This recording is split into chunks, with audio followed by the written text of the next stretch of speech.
Hey everybody, welcome back to the channel. We have a guest back by popular demand. Yes. Will is back, been on a few times. It's been a while. It has been a while. Well, I think last time you were on, you were living in Sweden. Yes. You'd previously lived in Denmark. Yes. I have not lived in Denmark, but I have been. Okay. And I've been in Sweden now for a long time. And I thought, what a great chance to compare some differences between Sweden and Denmark, especially having you on as you've lived in both countries. Yes. Yes.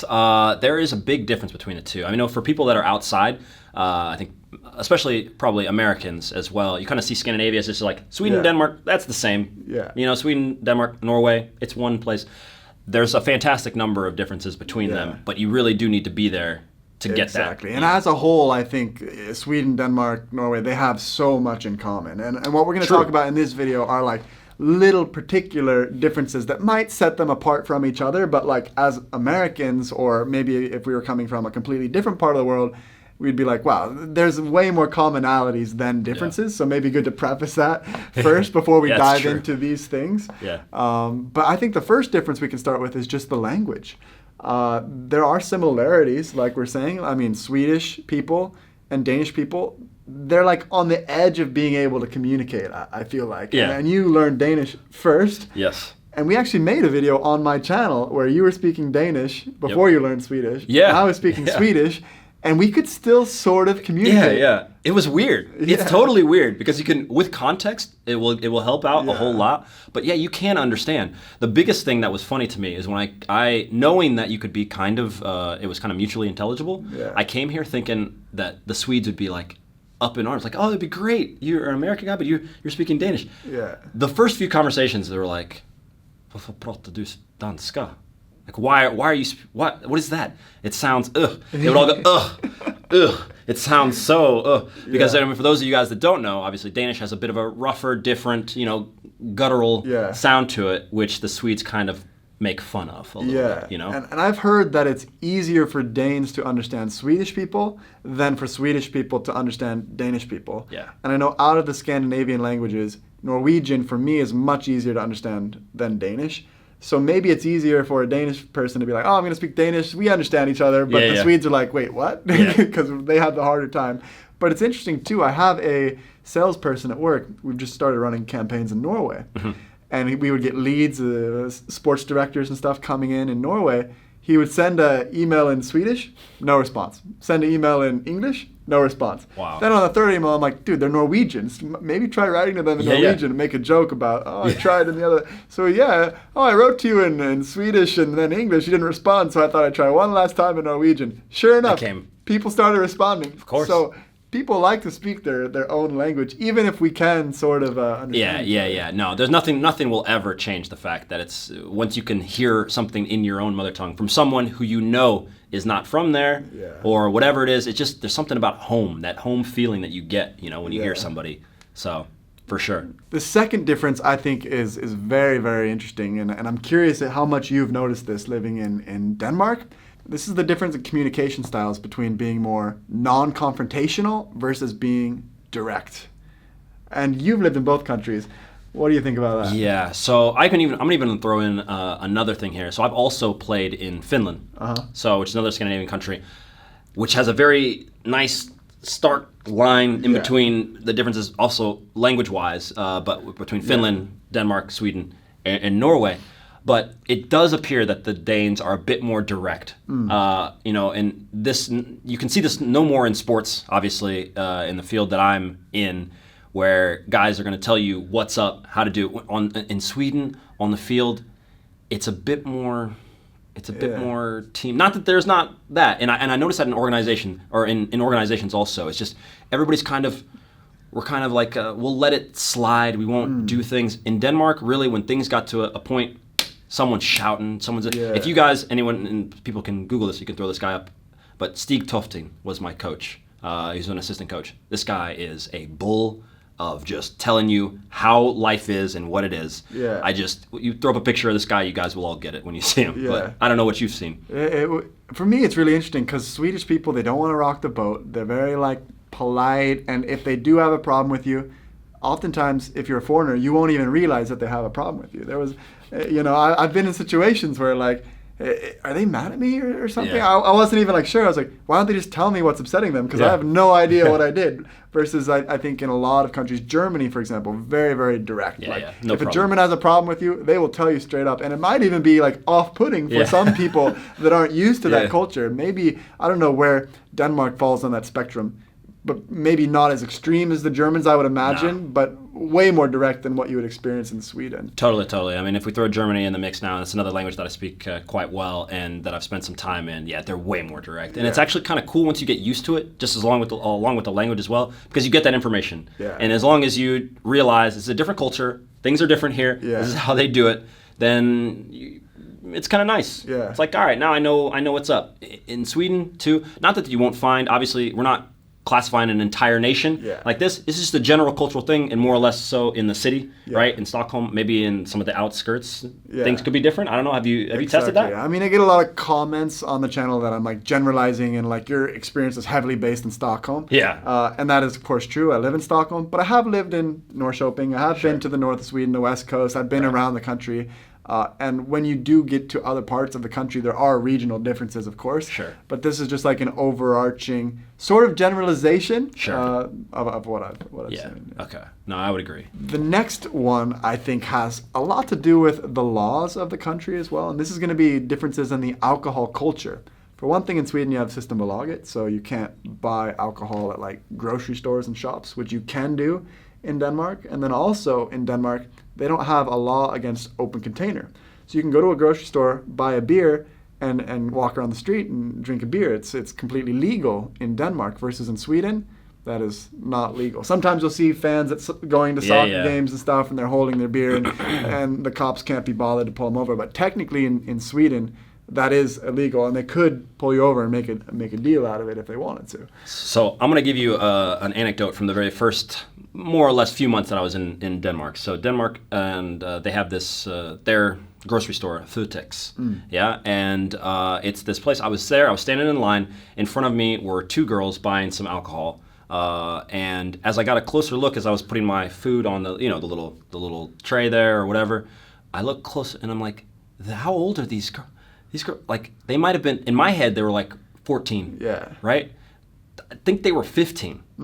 They're buying hard vodka and beer. Didn't get ID'd or anything. I don't think they got ID'd. Now, I can't remember, but I just remember thinking the very next thing that I did was like, what is the drinking age in Denmark? And I think it was 15. This is 2008, so I'm not 100% sure if I'm remembering things right. In any case, they were way younger than 21, which is what you do in the U.S. Yeah, in Sweden, it's 18 to drink at a bar and 20 to buy from the liquor store, basically. But I think in Denmark, it's 16. I know in Germany, it's 16. All right, so it might have been 15, 16. Yeah, but sometimes in these, like Germany and Denmark, they don't ID you. I don't think she said anything. It was just, you get your stuff. I'm thinking how different these cultures are compared to the U.S. Like how because 15, 16, all these kids also in the U.S., some of them are drinking. Yeah. They are, but they can't just go to the store. Yeah. That's kind of why, and I'm going to throw this in there too, it may be part of the reason why America has a hard time with the drinking culture. Some kids, a lot of the college, they go through a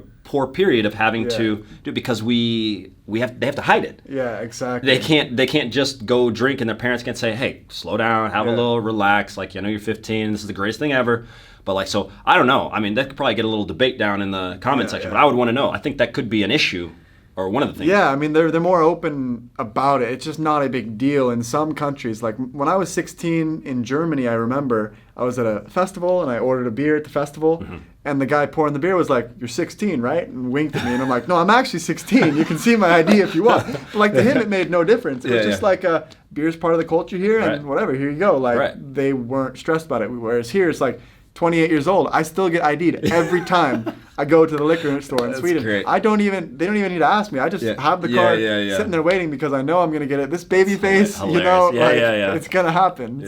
This kind of, I think, can parlay into the next point that I think is different. And this is the spontaneity versus planning well in advance.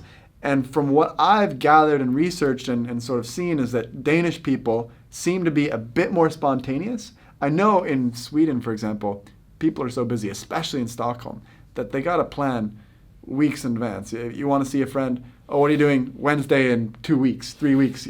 People book their calendars well in advance. When I was in Spain for a few months last winter, it was completely the opposite. People would text you like 8 o'clock. Hey, you got dinner plans? Because they eat it like 10 o'clock. I know, it's crazy. So just the level of difference was. And how did you see that in Denmark? You know what? I tend to agree with this. It seemed like in Sweden that you do have to have things at least a bit more structured, and that the Danes were a little bit more up for that. Like, let's go, let's do this. Not that you can't find it, but it did seem like that. And I'm referring to because one of my favorite series of all time is. It's called Clone. I've talked about it. I think I even talked about it in our very first one. There's these guys, Frank Vam, Kasper Christensen, and you'll see that their Danish humor, it relies a whole lot also on this spontaneity, on them doing these crazy types of things, and it's a good representation of their culture to some degree, obviously. And I found that. So I like both. It's weird because, for me as a person, I feel like I fall on both ends. I live a life that has to be very structured to do all the things that I want to do, but at the same time, because I'm doing so many things that are in different aspects of the, spectrum, football, soccer, football or in language and, business and all these things, you got to be a little bit ready to just, all right, guys, we're going to Sweden, which like later tonight, I fly to Copenhagen, and it's part of the thing. And then you got training next. It's just, so I like all of it. I like the structure, and I like them both. So that's why I feel at home in both countries. The last difference that I think is really, really interesting has to do with the hierarchical structure of the organizations. In Sweden, you have this sort of flat organizational structure where you don't have like the boss talking down to the employees, this is what you do, this is what you do. It's sort of like everyone sits around the table and shares their thoughts regardless of what your position is in the company. I've really got this sense for how the company culture works in Sweden. I think Denmark might be a little bit more similar to the US, for example, where you have like these really defined roles, at least from what I've read about. How was that? Did you notice this at all? Yeah, so I'll start with Sweden because I do definitely agree. There's the tendency not to want to stand out. I think they have a word for it. I always forget it. Yeah, jantelagen. Jantelagen, that's right. Yeah, and there's this tendency to not rock the boat, especially within an organization. We all kind of do our thing, and if you're seen as if you, it's not that you can't rock the boat. It's not that you can't. You can't, but you're seen as the guy. You're the guy, or you're the two people that are always doing that, and now we've put you in a little group. Whereas in Denmark, it was more accepted to kind of be that little rebel in that sense. But as far as the organization, I've done a lot of work with Danish companies. It does seem like they have a more hierarchical. I'm the boss. This guy's below me. Then this, and then this. I know who's in charge like that. It's interesting because jantelagen, I think, is a Scandinavian concept. So I think it was actually rooted in a town in Denmark. I might be wrong. I'll probably get some people in the comment section like, I was from here. You're an idiot. But it's interesting that despite jantelagen, I think this sort of, I've made lots of videos about jantelagen before, but I think that there is some sort of, even in Denmark, where people don't want to stand out as much compared to, say, the U.S. or other parts of the world. That's not even, So I think there are some similarities in that regard, but in terms of, like, corporate structure, it's weird. It's like it's sort of hard. I can't put my finger exactly on the difference, but it's a nitpick. We're nitpicking because we're having to choose between Sweden and Denmark. I mean, if we're talking about the U.S. and how everybody's supposed to, whatever is whatever. You want to have part of my hair pink and this one purple and want to stand out and want to say I'm the boss or I'm the king, come up with some crazy title. That's all over there. It's the norm. So with that, guys, I'm curious about these 5 points that we made, especially this last one. If you want to insert your own comments and thoughts, I'm definitely going to be looking through the comments of this video. We appreciate you guys watching. If you want to see some videos that Will and I did together, you should go over and check out his language channel. I'll link that in the description below. Last time you were here, you didn't have the language channel. You're already up to what, 50K subscribers? 50K out of nowhere, just blowing up. It's just, if you guys like languages, if you like conversations and crazy things and in different languages and street interviews and Omegle chats and all this stuff like that, you'll enjoy it. So check it out. Exactly. And be sure to check out the other videos where we're speaking Swedish and Danish on this channel if you would like. I'll link those somewhere. You'll see it. Thanks for watching. See you guys later.